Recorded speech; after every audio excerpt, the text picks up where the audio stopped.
All right, let's talk about something that is probably a little too real for a lot of us. You start your journey to memorize the Quran, you're filled with this incredible energy, and then, poof, it just stops. You're not alone, it happens to almost everyone. So in this explainer, we're going to break down exactly why that happens and, way more importantly, how you can make sure it never happens to you again. Does this sound familiar? You get that huge burst of motivation. You're thinking, this is it, I'm finally going to do it. And for a couple of weeks, you're on fire. But then, well, life happens, and that momentum just vanishes. It's a feeling we all know, but it stings so much more when the goal is this important. So here's our game plan. We're going to start by identifying something called the 3-month wall, which is where most people get stuck. Then we'll get into the critical mindset shift from seeing this as a hobby to making it part of your identity.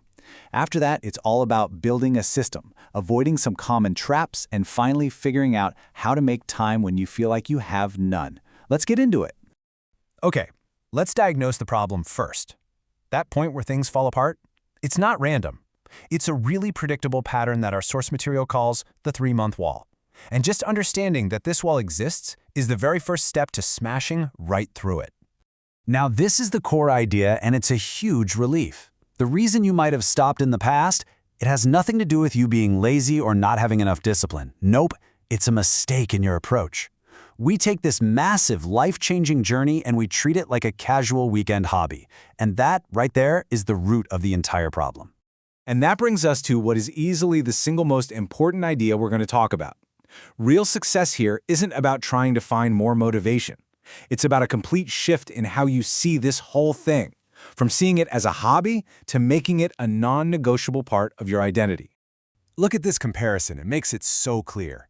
A hobby is something you do when you feel like it.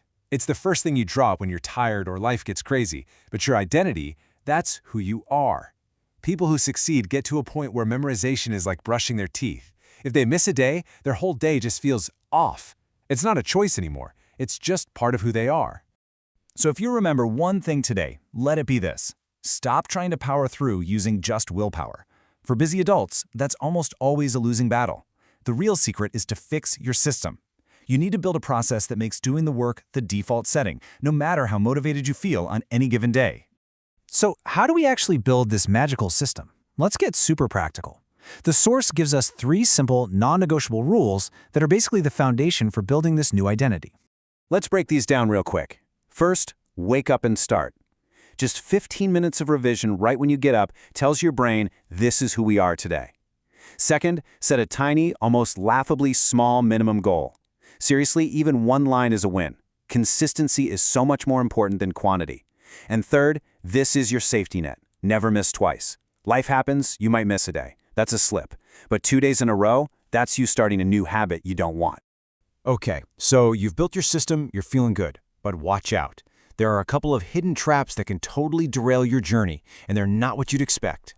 And here is probably the most counterintuitive piece of advice you're going to hear today. You'd think the biggest threat is not doing enough, right? But what our source points out is that one of the single biggest dangers to your journey is actually trying to do too much too soon. This is all about burnout. When you force yourself to go for an hour and a half, but you really only have the mental energy for 45 minutes, you turn this beautiful act into a chore. You start to dread it. The solution? It's so simple. Set a time limit you can actually handle every day and stick to it. This protects your positive relationship with the Quran. Now, for the second trap, what the source calls a silent killer of your motivation. And, oh man, this one is painful. It's that gut-wrenching feeling when you're memorizing new pages, but you suddenly realize you've completely forgotten everything you learned last month. So how do we stop this from happening? Well, the framework is a really simple ratio. And this one little ratio shifts your entire focus from just learning stuff to actually keeping it. The rule is simple, 2 to 1. For every 1 minute you spend learning something new, you need to spend 2 minutes revising what you already know. So if you memorize for 20 minutes, you should be revising for 40. I know it might feel like you're slowing down, but what you're really doing is building a foundation of steel. There is no worse feeling than a surah you once knew by heart becoming a stranger to you. Revision has to be the priority. All right, let's take on the biggest excuse in the book, the one we all use. I just don't have the time. Our source gives a really practical method for weaving this journey into the chaos of a busy modern life. It's called the 3-layer method. Layer 1 is that morning session we talked about, your anchor. Layer 2 is all about finding dead time, your commute, waiting in line at the store, walking to your car. This time adds up like you wouldn't believe. And Layer 3 is a quick, final session right before you go to sleep. You see? You don't need one giant 2-hour block. You just stack these layers throughout your day. So, as we start to wrap up, I want you to really let this sink in. This journey isn't just for students or people with tons of free time. The source is so clear about this. People working demanding jobs, raising families, people with your exact schedule and facing your exact challenges, they have completed this journey. So the final question this explainer leaves us with is a deeply personal one. If they can do it just by shifting their mindset from a hobby to an identity and by building a simple system, why not you?